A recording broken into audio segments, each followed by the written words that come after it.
I do remember writing down that I never want to be at a big company again. I genuinely care about my work, and I want to see the fruits of my labor. I want to see the impact of the work that I do. Your values have to be exemplified in the action that you take, not just the things you keep saying. And I think you need to be hyper aware as a founder of that. Consumers are going to learn about your brand from Perplexity and Gemini and ChatGPT before they come to you. And that is really powerful. And we're going to lose the connection between, your website is not going to be the first destination to tell your story. It's going to be ChatGPT telling your story first. People are highly allergic to hearing from these brands, and people want people want connection. Hey, sorry to interrupt. I just wanted to ask a massive favor of you guys. At the moment, we're putting a big priority on growing our YouTube channel. So if you aren't already subscribed to us there, if you could head over to YouTube, type in the Quest for Success podcast, or just click the link down in the show notes below, head over to our channel and subscribe to us there. You'll get access to all of our video interviews that we do with our guests. And it will do us a massive favor because it will help us grow the show, which means we can get on bigger and better guests for you guys. And with that, back to the episode.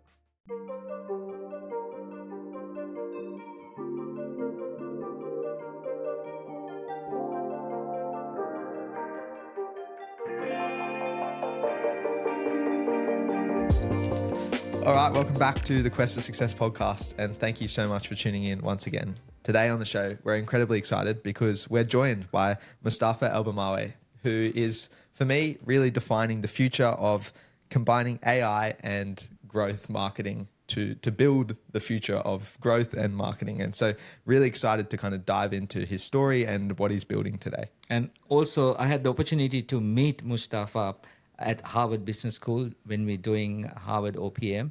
And also Mustafa visited us in Sydney probably about 18 months ago and had a great speech with my team, Be Dynamic team. It was really eye-opening discussion. So we are really looking forward to having you on our show, Mustafa. Thank you guys. Very generous intro. Glad to be here, Jam and Dylan. Appreciate you guys. So Mustafa, this conversation is all about success. And so we need to start with a very fundamental question. And that is, what does success actually mean to you? Means being, great question, first of all. I didn't expect kick off with philosophical questions, but it means, being happy and having the freedom to make the change and the impact in the world that every person is unique here, but you feel like you want and expected to make. And the freedom can mean different things, and impact can mean different things for different people, but I really care about impact and the ability, and success can come from your ability to impact lives and drive impact in the world. So that's how I define success. That's probably the more macro view. It's impact and lifting lives, including your own life, up. Maybe if you asked me in my 20s what success would mean for me, I would have defined it differently, but I think that's what it means for me now. Yeah, I really like that. Lots of impact there, and we'll dive into that a bit later in the discussion. But for us to understand the man who's sitting in front of us right now, we need to understand a little bit about your background and understand how you got to where you are today. So can you walk us through a little bit of your early life and kind of how you ended up in the space you're in now? Awesome. All right. Well, that's how much time we got. I feel like we got time. I'll tell you the quick version. So I'm Egyptian. That's where I grew up. I grew up in Cairo, and just had a great family where they invested in my education, and they set up great. They were different. My brothers and sisters were amazing role models, and so were my parents. And I grew up in a family business, so I learned a thing or two about entrepreneurship early on, and then left Cairo in I think I was 18 when I first started traveling. I would say 18 first to Berlin, where I was doing sort of a program there, and then from there came to the U.S. to Montana, Bozeman, Montana particularly. I love Montana. I still have a 406 number. You guys probably don't know where Montana is. No, I've watched Yellowstone. I know where Montana is. You know where Montana. It's like most Americans don't know where Montana is, right? But it's beautiful. A lot of great people I met there, and amazing people overall. Just amazing city. I think Bozeman is a great city. It's become quite popular post COVID. But so what else? I think from there I was in the Bay Area for a little bit, but then New York. And there's a little bit of a switching between Bay Area and New York, but primarily New York. And yeah, I was been in tech for a while now. Been a tech bro. Worked in big tech. Worked in banking before it was called fintech, but worked in banking. I was at Amex for a while, and then joined a bunch of startups. I was Microsoft, Amex, and joined a bunch of startups back to back. Luckily enough, 3 of these startups got acquired. I was headed up growth and then product and then sort of like leadership in these companies. So I got lucky there, and then joined a few. We started doing consulting and advisory for different companies and different VC funds in the space, and then after that ended up with NoGood. Trying to build a team that I wasn't able to build in-house. So I built NoGood and scaled that to about 70 people, and north of 8 figures in revenue and EBITDA within 3 years. And we worked with some of the best brands in the game, and those include with TikTok and ByteDance early on when it first came to the US market. We were the first partner to ByteDance, and this is in the early days. They were not as sexy and cool as they are today. And then we had a nice ride with them, but also all the way to companies like Aura Rings and some of the leading AI companies in the world now. And again, some we can't say, but we're really like growth partners behind many leading category leading companies in the space. That's what I love doing. I mean, my background is growth engineering, essentially. That's like sort of what I've been doing for the past 15 years, a little bit sometimes on the product side, sometimes engineering, but a lot of the time on the marketing side and solving marketing problems.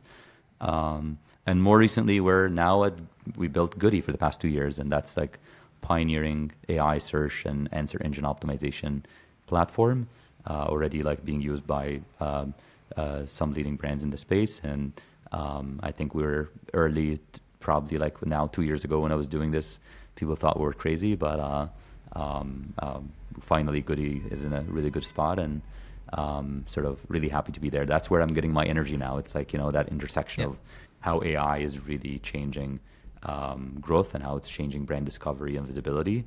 So that's the full all over the place intro. I wasn't sure what part you're interested in. I started personal and then ended up with career stuff. So tell me, what side are we trying to like dive deeper into? But hopefully that gives you a full picture. Yeah. I just have one question, because I know that you started out in archaeology and now you ended up as, a tech. Yes. I even left that part. Please tell us what made you leave archaeology and then go full left-hand turn into tech? Funny story. I love archaeology. I still do. I'm actually trying to go to the Grand Egyptian Museum, which is the biggest museum in the world that is opening up this year. I'm like literally like looking at my ticket. I was like, I need to get there, even though I don't have the time. And like, wrapping up my round, and we got a bunch of things. It's like, that's how obsessed I am with archaeology. It obviously, like growing up by the pyramids is like you're fascinated immediately as a kid. Like I was like, I want to figure this thing out. Like one of the first mysteries you want to figure out, right? So I was so obsessed with it that I ended up actually studying archaeology. But midway through archaeology, like, or I guess in high school, I discovered computers and engineering and coding, taught myself how to code. And in college, I started using that to build websites, apps, and a bunch of other things. And back in the day, if you're able to do that, people would give you a lot of money to do it for them. And that's I would feel like, just markets did their thing, and I was taken out of archaeology to do a bunch of things. And as a young kid at the time, I was like, you know what, I also love technology. Let me do that, But one of my first projects is building a website for archaeology website, like one of the biggest archives for this sort of travel website. Now it turned into a travel website. But they hired me for the archaeology side, but I convinced them I can build this into a website and archive and drive a ton of people to it, and did the SEO for it. We're talking here 2007, 2006, 2007. So So that back in the day, that wasn't as sort of commonly sort of available, I would say, talent. And from there, I was dragged more and more into tech. But I've always been an entrepreneur through and through, being grown up in entrepreneurial house, and I'm very, like, I'm wired by problem solving, and I obsess over, like, the things I genuinely care about, and I try to sort of really unravel them and figure out how I can make this sort of become more valuable.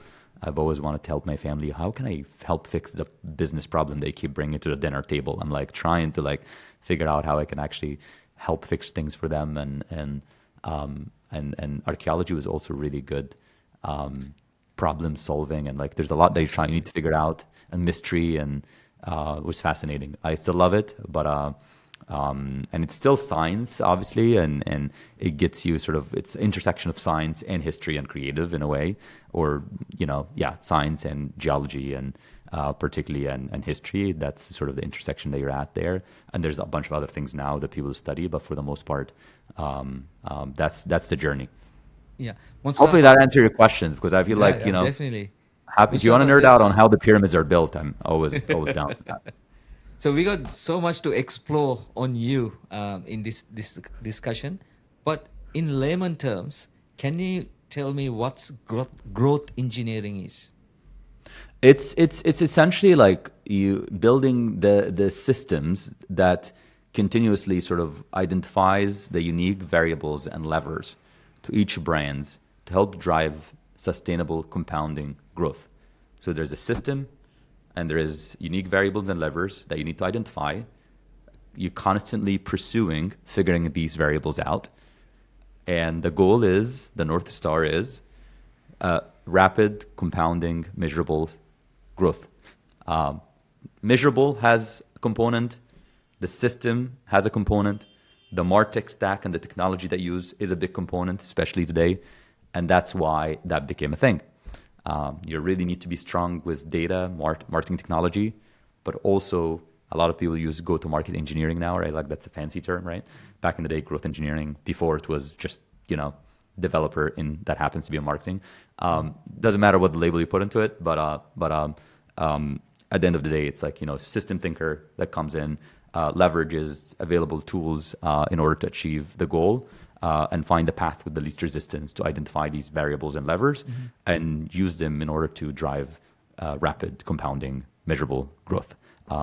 As I said, measurable has its own problems. Yep. There's a million problem there, and building that system and scaling that system also has its own challenges with every channel, every sort of unit economics, and sort of like even within product, that's where it gets complicated. You're building that within on top of a product. So now you got to figure out with engineering team, product team, how you bake that into a product with product-led growth and a bunch of other sort of methodologies that are widely accepted and used today. So hopefully that answered your question.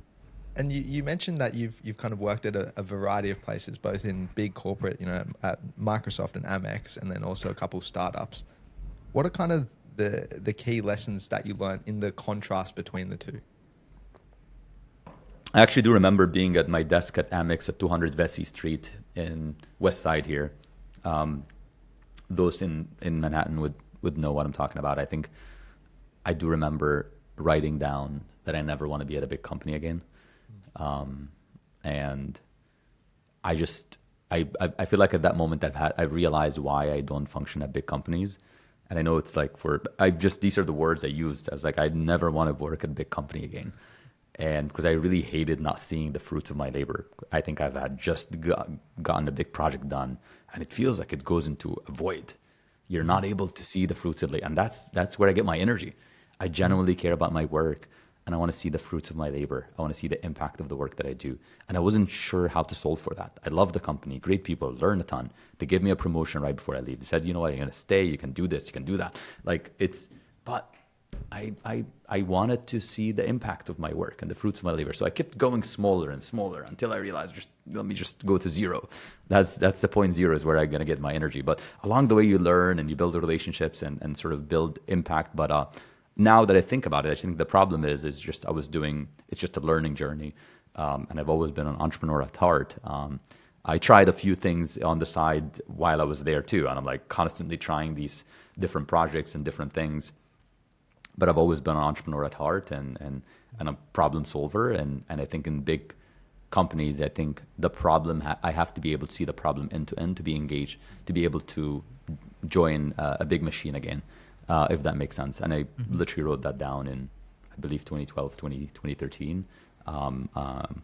And it's I still have the note. So that's a big contrast. So Yeah. So what inspired you to get into growth engineering, Mustafa? it's the same thing that got me into archaeology. I think it's really hunting for Curiosity? yeah, it's a curiosity is what got me there. It's like, yes, it's really hunting for, it's obsessive nature and curiosity. You're trying to solve and figure something out.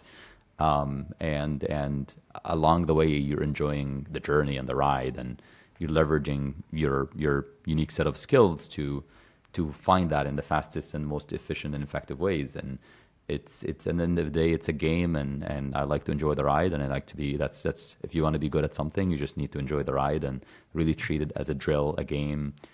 Bring that sports mindset and try to do your drills and figure out whether you're gonna really be, if you want to be the best in the world, you can't really avoid these drills, and you cannot not enjoy the ride, because that's an important part of it. And I think I'm very driven by, I'm very curious of how to help companies grow and what are the systems that drives that for big companies, small companies, and I think the more you do that, the more you get better at figuring that out. And you build the muscles for it, and you can build systems and teams and now products for it. So there's a lot there, but the curiosity and also very wired by product, because I could have done brand marketing. I could have done PR. I wasn't really so much into that because I don't think there's as much system thinking there. So while I was sort of like my left brain or right brain I was sort of in between. Even NoGood, we always say we're intersection of growth science and creative storytelling. So that intersectionality was really helpful to be at, and that's what gets me going, gets me curious. So I want to go to NoGood next. Can you tell us a bit about kind of the founding story there? Why did you move away from those big companies and startups and go off on your own and start NoGood? Well, I wanted to build a team that I wasn't able to build in-house. I think after doing this a few times, last two companies, I was literally moved from full-time to consultant right away. Like it took me a year, and I was like, you know what, we've done here, we built a team, we've done this. We started doing it really fast. I love doing it.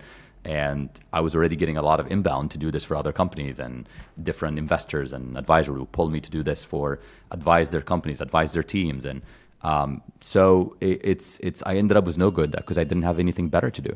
And it probably can be reflected on the name. One of our favorite spots in New York was like No Fun Bar. I used to live in Lower East Side. We used to always go there, and I was like, you know what am I going to name this company? I'm like, I left this company. I wasn't sure what to do. I started traveling the world, and I'm like, all right, what am I going to do next? And I'm like, I'm going to start a company and call it NoGood. If this bar can do it, I can do this too, and I think it will be fun. Like I also like, there's like the sort of like a brand concept generally. I would say controversially have the highest form of recall. That's actually, if you want to get something from Trump's playbook, his being loud and controversial has the highest form of recall, and it's able to actually dominate rooms. And in a space where we had 120,000 companies doing the same thing that we're doing, you want to make sure that you're memorable, and that memorability and recall is valuable. And we thought that the name NoGood makes sense, and I owned the domain, so I called it NoGood. And then again, I was lucky. I built an incredible team, and we started immediately getting more inbound than we can even handle, scale the team. But more importantly, I think we focused more on being sort of like team first, client second dynamics, where we're actually hiring the best in the game. And then naturally, we end up doing really good work instead of being sort of sales driven and not team driven. So we ended up hiring a really, really great team, but we also focus on the work and the retention rather than focusing on the sales. And I think that led to being a premium player immediately in the space and being known for that. So the combination of these two, quality and team first approach to agency, which was sort of like not really common. And then we have always the tech layer. We've always been tech enabled company, built our own proprietary tools and technology, which is sort of like how we ended up with Goody now. And you mentioned that you scaled really quickly and built this team and grew quite fast. One of the things that I always find is, between the 0 to 1 and then the 1 to 10 phase, is in that 1 to 10 phase, companies start to lose their culture. I want to understand how you've managed to keep that strong culture within your team as you've kind of grown. That's a great question. I think culture is the amalgam of interactions that every single team member would have, and in the lack of policies and procedures and all of the values that you force on them, right? And culture starts with every single person you hire, and who you let go first is going to make your culture too, not just who you hire. So you need to make sure that you have clear mission, vision, values, obviously, and you need to hire people that are aligned with that, and make sure that you have clear goals and treat them the way you want to be treated. So your values have to be exemplified in the action that you take, not just the things you keep saying. And I think you need to be hyper aware as a founder of that. But then don't be the culture yourself. Be the curator of culture. Take a step back and try to really boost the things that you see in people that are really aligned with cultures and values, rather than you trying to be that culture. And I think once the culture is built from the ground up, no one takes it away from you, because I see a lot of founders trying to be everything, trying to be the culture, the loudest voice, the inspirational. And I'm like, that's good, that's sustainable. But when you go home, is that the culture that is going to still be around? Or so I think culture starts with who you hire, the mission, vision, values that you have, the type of clients you take on. Sometimes we say no to a lot of clients and partners just because we don't have the cultural alignment. And we need to stay true. I think we're the type of companies that let a bunch of clients go. We just broke the relationship just because it didn't make sense for us, and we can do that, and that's totally cool. And that's not just to be exclusive or anything. It's just our culture is that way. And so and that's why we have incredible retention as well in our team. We have even people that would come and join us, and then even when they leave, they will come and join us every now and then. It was come for lunch, show up in our on-sites, just constantly showing up at the office. Hey guys, just wanted to stop by. How are you doing?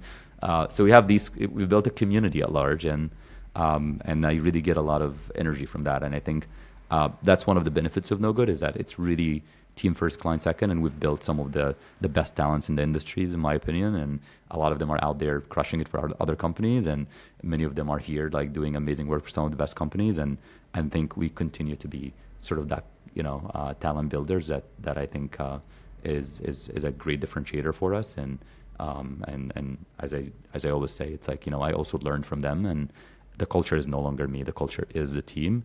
And I take part in, and they correct me sometimes if I'm off culture. And also I avoid that unculture hire, or I don't like that, because that often involves a lot of bias. Yep. But yeah, culture is just being on values and exemplifying it as a leader, and be a curator of it, rather than being don't force it down people's throat, because people will tell you have the power. People will tell you what you want to hear. Yeah. Let them just act that when you're not around, and see what actually truly happens. That's real culture. And you've got some really big clients, and so clearly you're doing something different. And I want to know, what's the secret sauce of NoGood? What's the philosophy that drives your growth marketing? I think they come to us. It's based on our work. It's the same formula. We never pick up the phone or reach out to a client partner. They come to us. They come for the brand that we've built, and the work that we've done, and the thought leadership that we put out, and the perspective that we have in the space. And I actually don't think it's, and we do a good job. When we just did this campaign with this one company, and it was an April Fool's campaign. It really went viral. They got millions of views and likes, and got coverage. And then the CMO loved it so much that ended up just texted me, and we had a chat about it, and then came to the office, and they want to do more, and they want to connect me with this other brand that I think this is what we do. A lot of the time, it's the quality of the work that we do, and as I said, it's the obsessing over the work. It's we're as I always tell the team, we're in the NBA or the Premier League of that sport, and we want to be we want to win the Premier League every year. And it's fun. We're enjoying it. We love it. And sometimes when we don't, we're who's out there who's the best now, and what can we learn from them? What is the change, and how can we adapt and continue to lead in that space? And we're not trying to be a massive company. We're not trying to be like a really big, massive companies. I know, Jam, that's what we learn at HBS, like Yep. scale and all that. Yeah. I think that has its different sort of like, we do that on the Goody side of things, but I think on the NoGood, it has to be a quality play and continue to be a premier studio in our space. So, Mustafa, what are the key consideration that you keep in mind when you creating a growth initiative?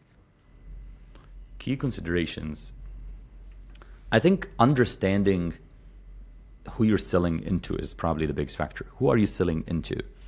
Like, what is? I think that we give energy more to what's the product than to who are we selling this into, and what are they that they truly care about. I think understanding that really, really, really well is going to be an indicator of how good your strategy really is.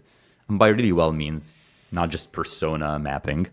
I mean really genuinely well. Like you're immersed. It's like if you're in the dinner room and in a dinner table and you don't know the people on that dinner table, you're probably like you're just gonna be having a random conversation and small talks.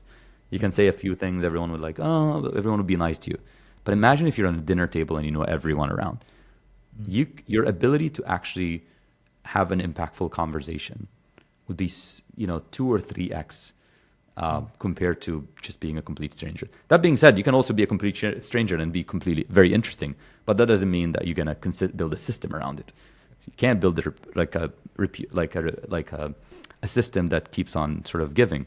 So figuring out who are you selling into, and what is it that they genuinely care about, and how they evolve, because they evolve and change, and there's culture, right? Like they have a perspective, other players come and talk to them. So having that pulse of of who you're talking to, the market that you're into, obviously, because that's also impact who you're talking to, and then obviously like knowing your products end to end, and what problems your products exactly solve, and how to connect that back. This is sort of like generic terms. If you want to go into details, that's where it gets a little bit tough. That's the stuff that you can read on a random growth marketing blog today. But it gets more complicated as you try to build a system and you try to do that at scale, especially in a space where it's busy, everyone's attention is very short right now, and where technology is becoming more and more complicated. So, follow-up question to that, how do you kind of measure a success of your campaign? What are the KPIs? So what do you use to It depends on the nature of the campaign. I will tell you, like, it's to measure the success of, first of all, it has to be, you have to tell me what your goal is as a business, because growth is, or distribution in general as a problem it's an amplifier. You're trying to grow something that already exists. It doesn't exist in a vacuum.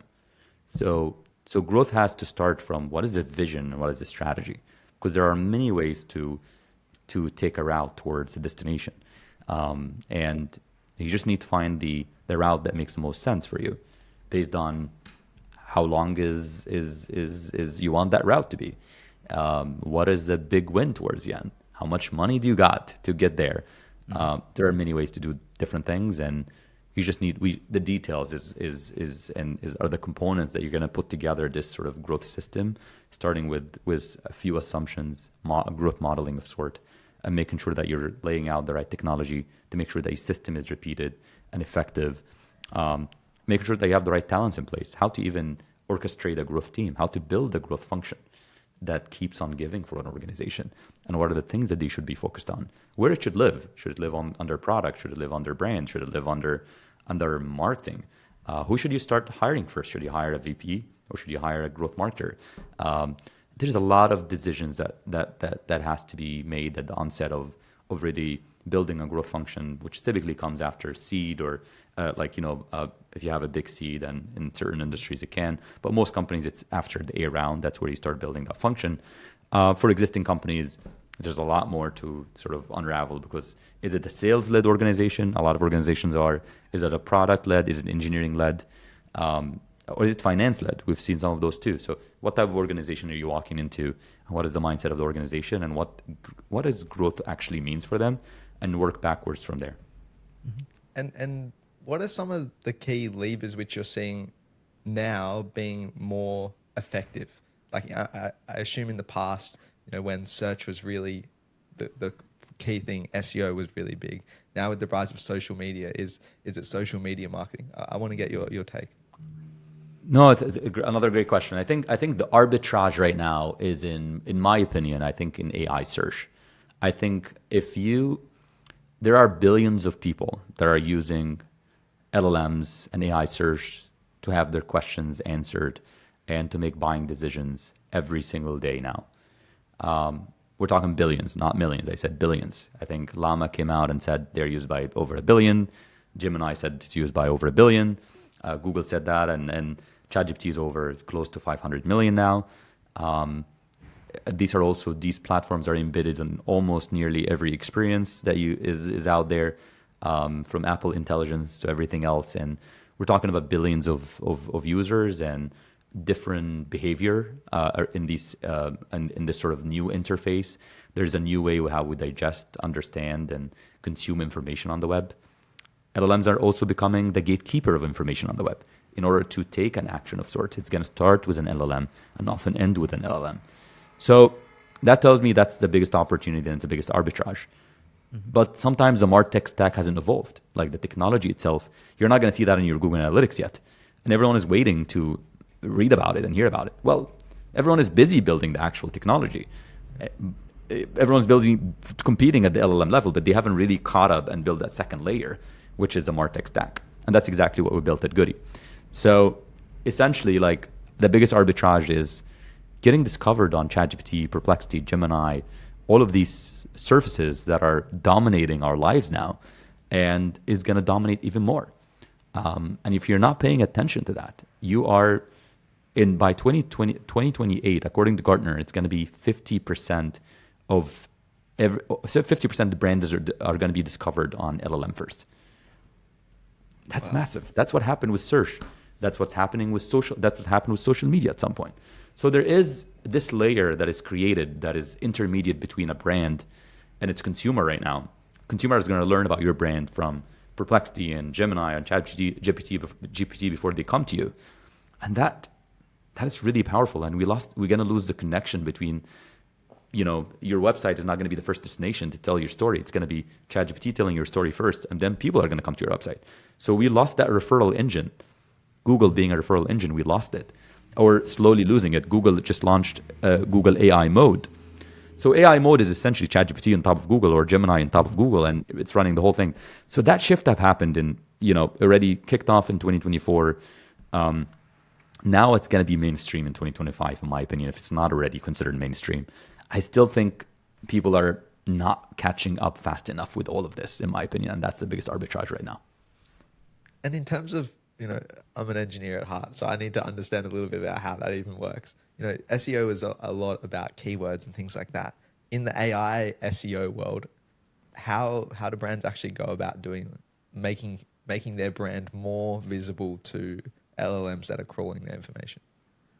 So let me adjust a few things here. So one is we've moved from search engines, conventional search engine, to answer engines, but there's also action engines, the agents, right? Like the Manos, Operator, Deep Search. Those are all agents doing search on your behalf. Human here is not doing the search. It's a bot, an AI crawler that does the search on your behalf. So that's because we're gonna get to that concept. So I want to, because when you say AI SEO, we think a human searching and then who's gonna be ranking. The analogy with SEO is problematic because I think there's a completely different underlying shift in terms of technology itself, but there's also like that Asian factor that becomes interesting as well.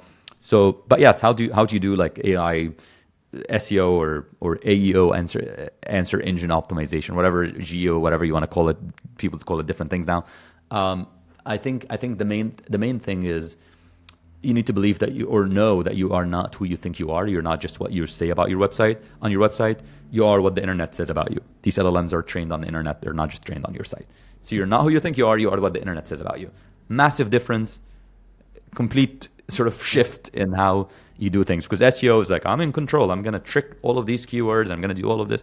Well, the LLM we unlocked semantic understanding. It understands that that's your website. Here's what you say about yourself. But guess what? Here's what everybody else says about you. Big shift. So once that settles in, a lot of things start to fall in place. So things that matters are, first of all, like the technical AEO or AI crawlability and indexing is very important. Making sure that you don't have a robot's text file, TXT file that is blocking these bots to begin with.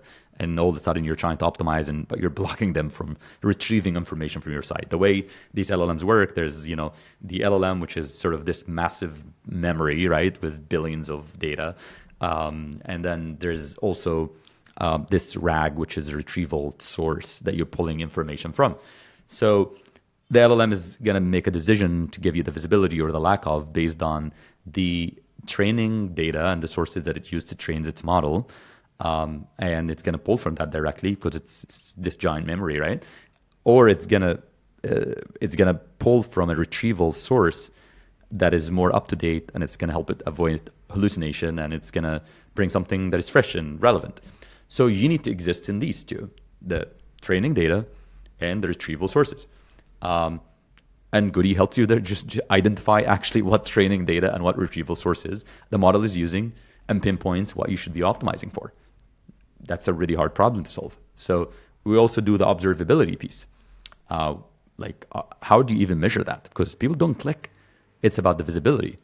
So it's a zero-click experience. Because remember, like that click, that was the holy grail of Google. Google has a $250 billion business built on the PPC, pay-per-click.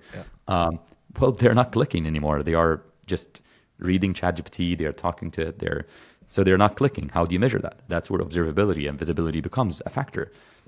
So we're able to offer, measure the brand impressions all the way to conversions.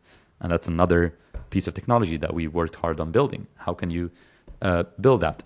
But back to your question. So what you do is make sure that you're crawlable and accessible by these LLMs. Whether they want to train on your data, it depends on, if you're the New York Times, you probably don't want that. But if you're just in a regular sort of business, most businesses, you probably just allow it to do that. And then, or the retrieval bot when it's retrieving data. So there's two types of bots, training bots and retrieval bots. Allow them to enter your website. That's number one. Make sure that your information can be retrieved in under 2 seconds or 3 seconds. So really fast site. Make sure that your content is super high quality, high intent, relevant, good, all of the good stuff that we used to do for SEO, but now you actually have to do it because the LLM would be able to read the content and tell you if this is good or not. Like, once again, we unlocked a lot there. Focus on citation that are relevant, contextual citation that are often being pulled and are often being used as a training source. Citation in sources that matters. This is why you see like people caring about Reddit all of a sudden, or Google reviews, or Quora, or what is being said on YouTube, which is some models are trained on, right? So that also matters. So that's wasn't the case in SEO. Back in the SEO days, you had to do link building. You had to make sure the keywords are this. You do keyword stuffing, and then you have all of these tricks.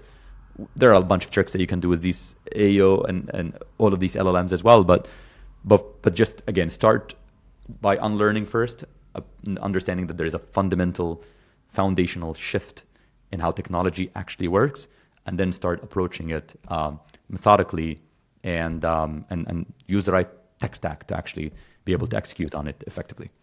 So this is quite scary, right? So someone... I didn't mean to scare you, Jam. Yeah. That was not the purpose. Because someone else pretty much write your bio, your profile. Yes. Right? So how important, we're talking about authenticity, being authentic. How important is like storytelling? Because doesn't matter, because in marketing strategies, we talked about being authentic, telling your story. But if someone else writing your story, that needs to be, there's a way, right? Do you understand what I'm saying? Yeah, I do. I think it's actually, I think with the more content and the more AI generated stuff we have on the world, it's the more important authenticity will become. So I feel like that's the connection. At the end of the day, the reason why I'm enjoying this conversation more than I would enjoy it with ChatGPT, because I know you. We've gone out together. We have connection. We went to the same school, and And now I'm meeting Dylan for the first time, and we're having a good chat. And I'm like, you know what? It's is he like more like his father, or is he not? What's going like? I'm like, there's so many connections that we've had and we've built over time that makes this conversation far more interesting than a conversation with an AI, right?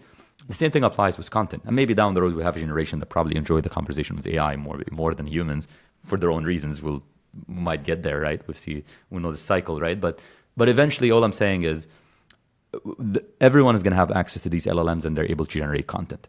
The content that is going to win is the content that has a unique point of view, a unique data points, something that makes it really stand out. Because the middle is going to be increased. We're going to have a lot of garbage in the middle, and you're only going to win in the extremes. You're going to win with the best content, or you're going to win because you have the essentially like the efficiency or the highest productivity. So productivity is going to be the arbitrage, or the quality is going to be the arbitrage. And everything in the middle is going to be AI garbage that no one pays attention, because there's going to be a lot of it, and our attention is also limited. And attention is going to creators and super authentic, very unique. I think there are some trends in design right now that the more ugly the product, the better. Have you guys noticed how many ugly products were like? There's so many like this well-designed, perfect aesthetics products are not selling as much as these ugly, earthy, unique products. And then that's because humans are reacting to this overly engineered, overly generated, and that's a human also nature. So we will evolve in that side. That's my expectations here. Wow.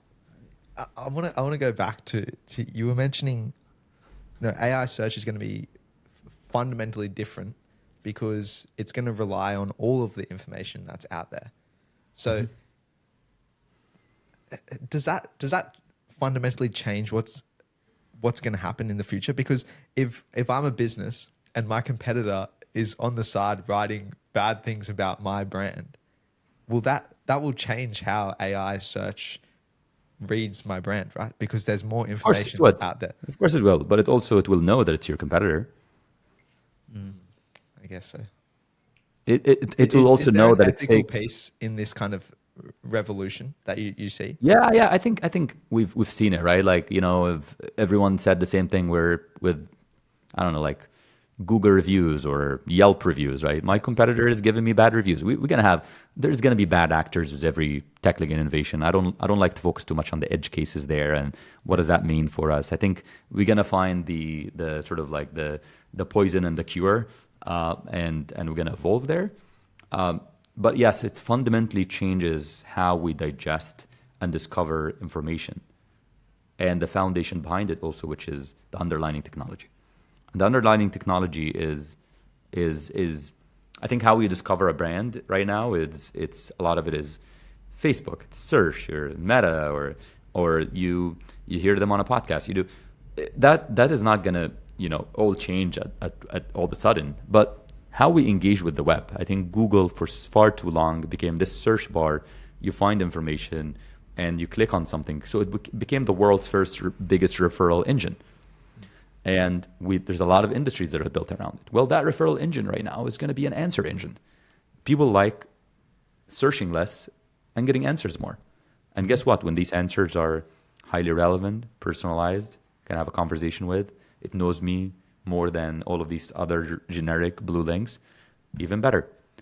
Are we going to build values on top of this? Are we going to build ads on top of this? Absolutely. Maybe the future of ads will be that wouldn't even know that it's an ad. Because now we have the context that we're able to really, it doesn't have to be this loud blue link. There might be a regulatory problem there. But all I'm saying that we have the technical abilities right now to do far more than we're able to do previously. And that changes a lot. What I always encourage our partners and to do is to like experiment, use, and see where they can grow, how they can sort of upskill their team. But more importantly, back to AI search and LLMs, it's your story is being told there. Go and own your narrative. Someone else is telling your story to all of your consumer. And your consumers are, if you're in a business where your consumers are using these tools, which again, we start talking about billions right now, you need to make sure that you're aware of what's happening there. And by the way, asking ChatGPT about your brand does not equal figuring that out. There's two problems there. One problem is called memory. I asked ChatGPT the other day, what are the best growth marketing agencies in the world? And it says, of course, it's NoGood. Mustafa, you're the CEO. It's that's memory and alignment. Yeah. There's just research that came out of Anthropic, literally like in April 3rd, and it talked about how LLMs lie nearly 75% of the time. It's to want to tell you what you want to hear. So you can't track it, that all of these sort of, let me just build a GPT and see how I can ask multiple times. You have to do an observability layer, a full technology that is actually able to prompt at a scale, use synthetic data, and build an actual technology that observe and figure out the faithfulness and figure out a bunch of other things to get a sense of how these LLMs are telling you stories today, and measure your visibility index, measure your sentiment index, measure everything around your brand and the ranking and everything else in between. And so we've kind of dodged around it a little bit, but I want to understand exactly what Goody is. Is it a product that people can sign up for? Like, yeah, tell us a bit more about it. Sure. So Goody is as a brand management, or call it AI brand management, and answer engine optimization platform. Brands management is going to change in the future, and we believe that LLMs are going to be the gateways, the gatekeepers of information on the web. We are able to observe, monitor, analyze, optimize your brand visibility and performance across all of these surfaces, and track all the way from an impression to an action and a conversion, and attribute it accordingly, identify the opportunities that you can actually write for, and even help you. We have agents that can help you write the content, optimize for the content, identify the gaps, technical gaps and non-technical gaps, and optimize it on your website. Even do an outreach to citations and sites and getting you listed on these sites in an automated way. All of that is highly automated agent. It's a multi-agent system. And again, I think we built one of the most powerful observability technology in the space. So we're able to know exactly where you stand and stack against competition. And you're even to play with the data and see how you're perceived by these LLMs and what action to take in order to improve that visibility. Fascinating. And so it seems like a lot about data driven. And in order to make good decisions, you need to be data driven. And we spoke a lot about having measurable data as well. How important is experimentation, but then also the analysis of like the post-mortem of that experimentation? I think we actually have a whole function for experimentation within Goody, where you're able to see the impact of a variable A versus variable B, and particularly as it relates to the referral sources that you're optimizing for. I think it's important, and experimentation is going to be even more important. But I think we're going to be outsourcing a lot of that to the LLMs. The LLM is able to figure out variation A or variation B is actually better, and do the probability there and figure out the statistical significance and take an action. So even A/B testing and multivariant testing is evolving in that direction. Unless you want a human in the loop and you want someone to help you get the learning there. But these LLMs are able to do this, synthesize the information and learning for us and bring it back to us. So we shouldn't be doing what an LLM can do for us. I always tell my team that, right? Don't do what an LLM can do for you as good. Just don't do it, because it's a waste of your time now. Just figure out where else you can be good that actually enables you to manage and curate and orchestrate all of these agents and systems in a lot more effective ways. And on that note, it seems like AI is taking up a lot of the monotonous tasks and the tasks which are very more analytical. What skills should people be focusing on now that we're in this AI age where we can be supported by AI? What do you think are the core skills that AI can't replace? I think it's really there's something about being a system thinker and a problem solver. And I think these are a little vague, but I'm going to break it down a little bit. I actually just wrote a post on building AI native teams earlier in the year. And it's really what it means to build an AI native team, and the rise of go-to-market engineers or 10x marketers. So we have this concept in engineering, 10x engineer. There's now 10x marketers just because they're enabled with technology and systems to be a 10x version of themselves, right? So you will see a lot of the trends on, people want to hire content engineer, go-to-market engineers. They're essentially like people that are able to orchestrate a set of systems and multi-agents to get out there and work in their behalf to execute. And they're able to orchestrate the strategy that are going to execute and use them to have this sort of productivity arbitrage to get out there and win. And that's going to be really, I don't think it's just the future. It's happening today. I have people in my team, and we're advising other companies that have this. And again, I think it's already happening, right? And those are, you can say 10x, you can maybe you have 2x, 3x, 10x is just arbitrary here, maybe 11x, I don't know. But generally, the arbitrage used to be on attention, and the future of arbitrage is productivity, and that's what AI offers. Social media gave us attention arbitrage. AI gives us productivity arbitrage. So this is very technical for me. I know Dylan is really enjoying it, but it absolutely makes sense. It's, as I said, scary, but same time it's very exciting, right? Like the future. Why is it scary to you, Jam? Like I'm very curious. Let's unpack this a little bit more. I'm gonna turn that back to you because maybe I'm much older than you guys, and thinking you're not. someone I've seen you in the. I dance don't know. floor. That's a different story. Yeah. Okay. Yeah. Right. Yeah. Yeah. So someone else controlling, right? Like there's a lot of. Nowadays, I'm a marketing guy. I love marketing, right? So I sell my stuff face to face. I go and talk to and build that relationship.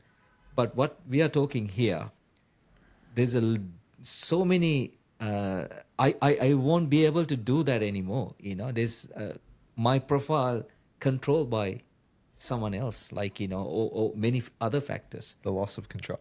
Yeah, so I'm losing control. Scares me. I think it's true. I think that it's scary too. I mean, we have two options, like join the dance or be scared of it. I think it's scary too. I mean, it's scary to me, and I almost called my company Baddie, not Goody.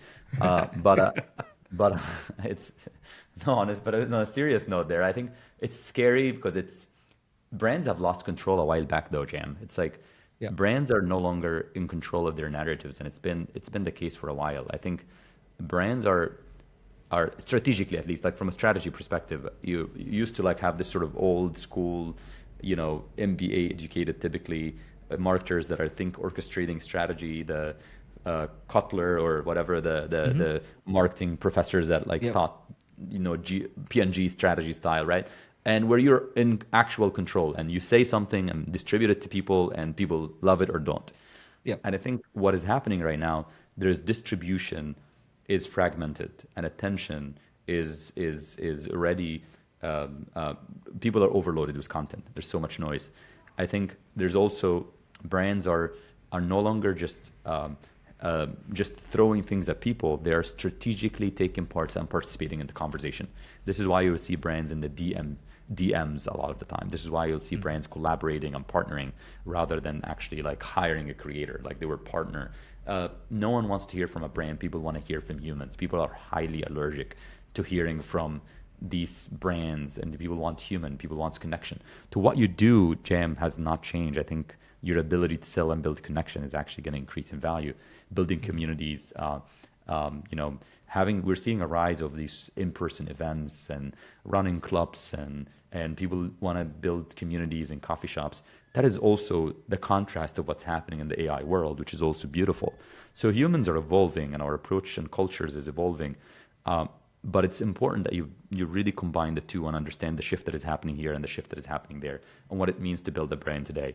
So to your point, distribution has changed, attention also has changed, and what it means to build a brand today, it actually means to some part losing control and strategically participating and taking part in the conversation and let your brands shine through others and the communities that you build and the relationship that you build, and not just what you hold the mic and keeps throwing at people, because whether that's through ads, interruptive stuff, or interruptive outbound, don't just try to be nice and get involved and plug into the culture and community. And I can also like zoom out and tell you how some brands are doing it that we might not even realize why we love them, but they're engineering that in such a good way.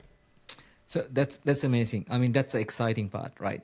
So tell me, if someone's starting a business, and what would be your advice, right? I mean, say for example, let's use an example, just us, right? We this is our 50 plus episode that we are doing it, and we're loving it. We want to continue to do this, and then we want to make sure that it's actually impacting, because the whole purpose of starting this podcast, it's about creating that impact.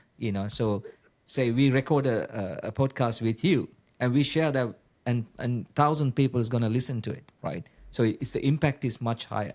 So how can we grow this This podcast? podcast? Ooh. Well, I think you made one mistake there. You're hosting me. You need to find more interesting.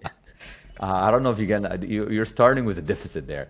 So I think I obviously don't have the global cachet to bring you much here, but I think in the content space, right? Generally, you can Yeah. the way you can grow is today there's so much content, there's so many podcasts. I think the biggest winners of podcast space, who are the biggest winners? I think it's the mics companies. No, just Oh, wow. That's a yeah. hot take. Yeah. Yeah, it's a hot take. Mics companies that sell mics are the ones Yeah. that probably are winning the podcast game more than anyone. Those are the number. So it's I'm part ironic, but like part true. There's more podcasts in the world than I don't know if we should have or we shouldn't, but it's differentiation is gonna Yeah. have to be the name of the game. Back in the day, it was just showing up on TikTok or YouTube with just because there was already like a pull for this content and this format. It's a lot of these formats grow, and a lot of people came on the back of that promise, the promise that if I turn the podcast on, it's gonna grow. But I think what they realized that things have changed the past 3 years. It's seeing a mic on a screen. It used to make people stop. Now it makes people just scroll up and they don't want to see it anymore. Something has changed. So what does it mean to run a podcast today? I think what I recommend, if I can give you a few suggestions, just more differentiation around the formats, the creatives, and type of guest. Go deep, be niche, focus on what exactly you're going to be doing that is different from everybody else and why it's unique. Try to win a few people first before you trying to be the podcast for everyone in the world. So knowing who you're talking to and how you can stay true to that is important. I think the formatting and the how you cut the video, I think is a big factor, but also the distribution network, YouTube Shorts and TikTok and Reels are more important now than just putting the long version on YouTube. So you need to play with these two. What is your core and what is your distribution mechanism outside of that core? So you need to make sure that you do some dynamic editings for YouTube. For TikTok, it has to be more authentic. For Instagram, it's more sort of more somewhere between dynamic YouTube Shorts and TikTok. And the last thing I would say is it's just to focus on the community aspect of it. I think you want to make sure that you're getting 1,000 people to religiously listen first and enjoy this and hone in the product. I want to make sure that I get obsess over the product before you obsess over distribution, because distribution is a void. You can get lost into it easily. So before you get into that void, and just make sure that you hone in your craft, your focus, and then keep on doing it. Consistency and would lead to compounding growth. So that's my long extended No, answer. thank you. Thank you for sharing that. It's really valuable Great information. advice. Yeah. And I suppose, Mustafa, what's next for you? I think I'm super hyper focused on the change that is happening in the marketing world and how AI is going to change the sort of technology that we're using today, and how what it means for the future of brands and marketing and brand discovery and brand management, right? So Goody is my focus. Obviously, so is NoGood, but Goody is my focus, and the technology shift that is happening in that space. And again, we're hiring, we're adding more and more brands that are excited about this and believe in this change and shift. And I'm super excited about it. That's what keeps me I don't want to say up at night, but keeps me excited, keeps me engaged. And again, I'm super wired by solving this mystery now. Yeah. And looking back on your journey that we've discussed today, do you feel successful, given that your definition was happiness, the freedom, and trying to make impact? No, barely scratching the surface. I'm trying still, figuring it out. And I'm proud of what I've achieved in the journey and super satisfied, but I think I don't consider myself successful. I think successful is a big word, and but yes, to others it might be successful, but to me, and I think I'm happy. I'm more focused on the impact, and maybe when I feel like there's more of that impact out there, I would feel maybe that word I'll feel more successful. But for now, I'm not. Well, Mustafa, we could talk, I think, all day about AI and the future. It's fascinating. It's been a fascinating topic, but I'm cautious of your time. And throughout our discussion, I've been jotting down a few traits which I think have built the incredible life, and I would say quite a successful life from the outside. And I'd like to share them with you. The first one is, I think, you're very visionary. And what I mean by that is you're looking ahead of the curve.